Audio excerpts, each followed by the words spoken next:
ในวันที่24ตุลา2025ที่กระทรวงการเงินได้จัดกองประชุมเผยแพร่ปุ้มคู่มือวิธีการสั่งรวมคิดรายรวมยอดผลิตภัณฑ์ภายใน GDP ระดับแขวงและคู่มือวิธีการสั่งรวมคิดรายรวมยอดมูลค่าผลผลิต GEO ระดับเมืองท่านนางพรวรรณอุทวงศ์รองรัฐมนตรีกระทรวงการเงินได้กล่าวว่ากองประชุมเผยแพร่ปื้มคู่มือวิธีการสั่งรวมคิดรายรวมยอดผลิตภัณฑ์ภายใน GDP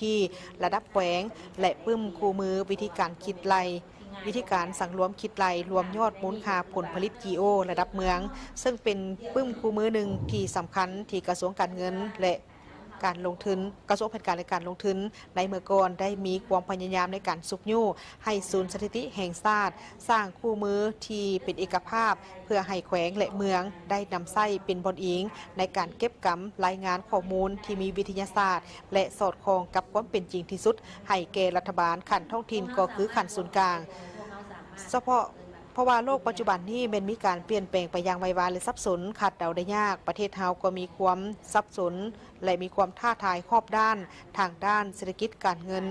ทางด้านเศรษฐกิจสังคมการเมืองและสภาพดินฟ้าอากาศในปี 2025 นี้ก็เป็นปีม่วนท้ายของแผนพัฒนาเศรษฐกิจสังคม5 ปีเทอที่9 2021 ถึง 2025 และกะเกียมสร้างแผน5 ปีครั้งที่ 10 2025 ถึง 2030 ซึ่งพร้อมกำหนดตัวชี้วัดในการติดตามแผนดังกล่าวนี้ทั้งขันศูนย์กลางและท้องถิ่นการสร้างปื้มคู่มือในครั้งนี้จึงมี